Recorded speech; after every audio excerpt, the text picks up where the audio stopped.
Okay, first thing first, there are three different categories where I'm gonna place all the ruins. First up, we have the exclusively PvE ruins. These are very specific ruins that are used mainly in dungeons and typically for support units. Other than that, they're not used anywhere else. Next up, we have the PvP ruins. These were solely made to annoy your life and are mainly used in arena, RTA, etc. PvP aspects of the game. And then we have all rounded. These ruins can be used anywhere and everywhere. They're pretty flexible.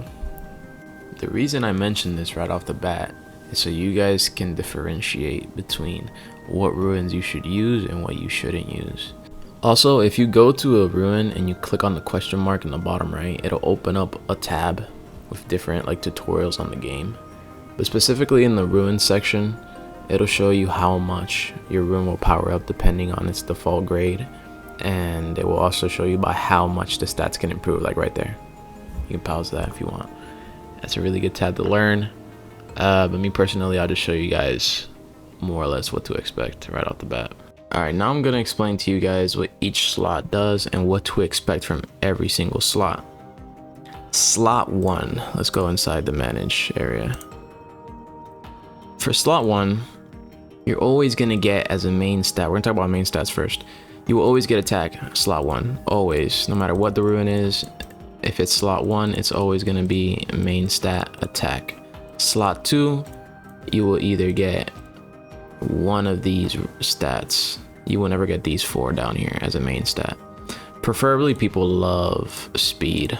They love speed on this slot because it's the only slot that gives speed as a main stat. Third slot is gonna be defense as a main stat always. For the fourth slot, it'll give you every stat except speed, resistance, and accuracy as a main stat. Slot 5 will always give you HP as a main stat. And slot 6 will give you everything except speed, crit rate, and crit damage. Now let's talk about the second stat. This stat right here, if you get this stat, it's the substat to the main stat. This one you will sometimes get it, and it doesn't really depend on the grade it is. You could even get it on a white ruin, I believe. But I'll be talking specifically about purple and legendary ruins, since that's like late game ruins right there. I don't keep purple anymore. I used to, but unless it rolls into all speed and it's the max speed possible, I don't really keep it. And even then, I just don't like that. Plus, I'm a casual player. But resistance here, if you get any stat here, you cannot get it down here. And this is not alterable in any way. It's not changeable. You can't do anything to eliminate this stat or change it for another one. Whatever you get in this section right here, this little slot right here, you get it and you can't power it up. You can't do anything with it. It's stuck there. So you best hope you don't get a super good main stat ruin, percentage, whatever. And then the substats are the best things in the world. But there's one stat that's not here, and it's that speed stat, because then you can't power it up. So you better hope it's down here so you can power it up. So just pay attention to that. These are technically the best runes you could get, but it's RNG on RNG on RNG in this game, honestly. That's why I don't really freaking take it seriously.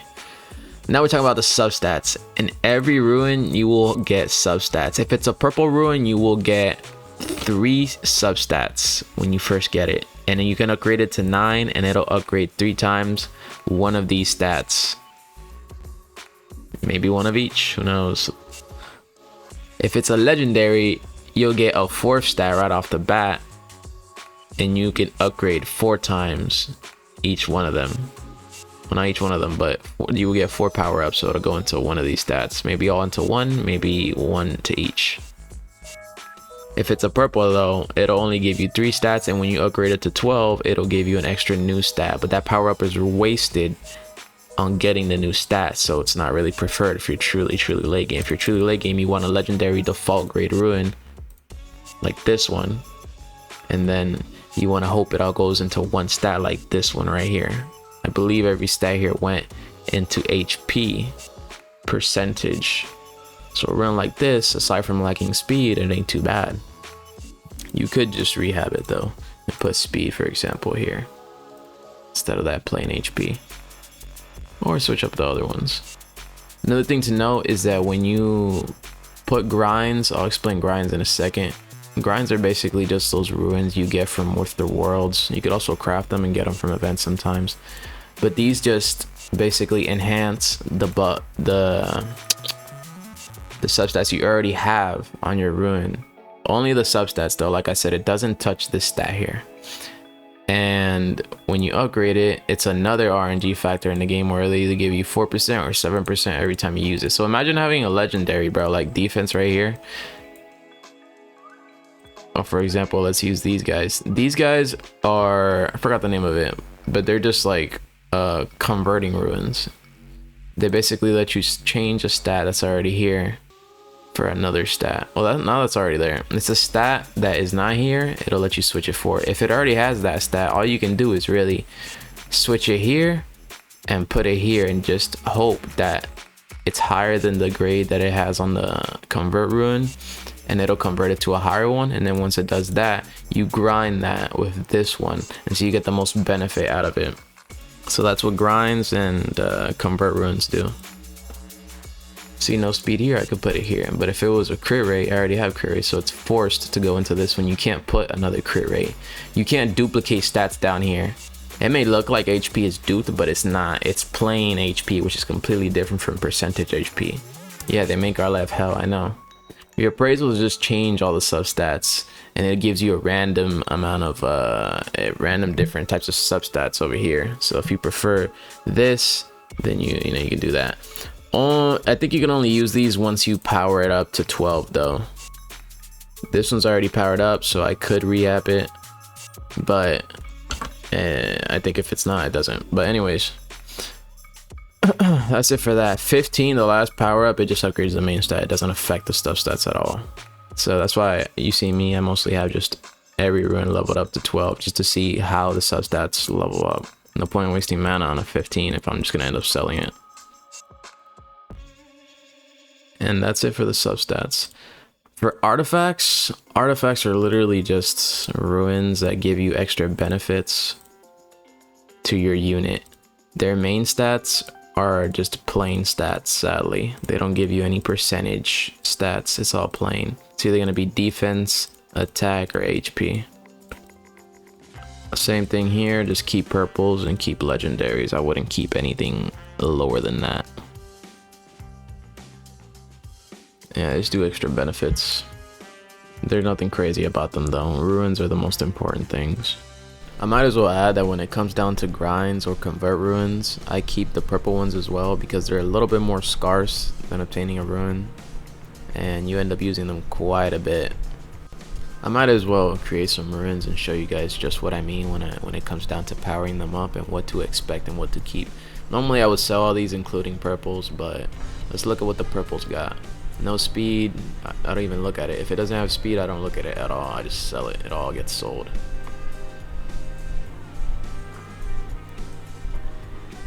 Okay, we got some legends. No speed. Still, and a plain stat. Oh, we got speed here. If it fully rolls into speed, I keep it. That is debatable. You could actually keep that. But me personally, I'll sadly have to sell it. 24 percentage on attack, but it's not pure. It's not pure 24. You know what I mean? Like, it didn't fully go into that. You saw it went into the upper stat instead. Even if it was just once. I need it all in one slot if it's gonna be a 5-star ruin, especially. This one has speed, so I'm hoping it goes into speed. Boom, fully went into speed. You could use that ruin. Even up to late game, you could use it, especially for a speed unit. But me personally, it did roll it, but it didn't roll the highest it could have rolled into that slot. You see, it's 3 to 5. So every time you power it up, the first time you power it up, it'll either be 3, or it'll be 4, or it'll be 5. You know, it could be all 3s. So you want the most out of it, you know what I mean? But since it didn't get the most out of it, I didn't even keep it. And I was really debatable. I was like struggling. I was like, oh shit, should I keep it? Like, it's definitely usable because you could just grind it and it'll go to like at least 20, more or less, you know? But still, nah.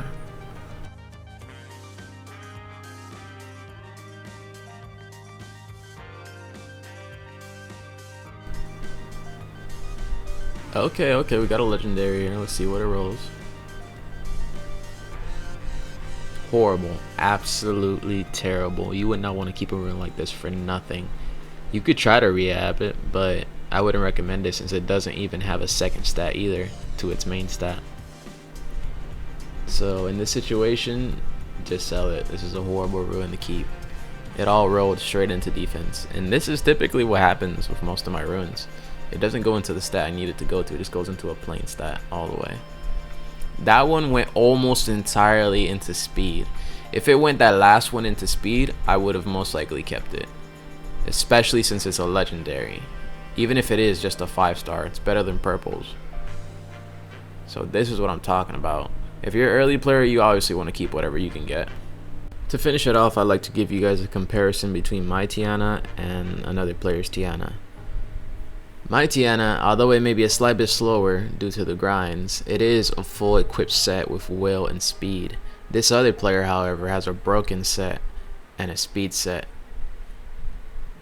But since you're getting the first turn, it's honestly debatable. But if you're truly fighting high level players, you want to have will set because a Tiana will never be able to outspeed, for example, a Triton, because it's got higher base speed than him. And you can also tell that PvP players preferably like to keep their units healthy, a good amount of HP, a decent amount, and it's all about speed and HP. You can tell he also has accuracy, but that is kind of a mistake due to the fact that the only skill that uses accuracy is Tiana's first skill that does a defense break. So if it's for that, I kind of get it, but it's probably the only runes he had. On my case, I have a slight bit more damage than him and a little bit more crit damage than him. Not that much accuracy though, and not that much HP. But aside from that, give it some time and I would definitely outclass him, due to the fact that I have all legendaries and some of his runes are default hero grade, which is the purple rune.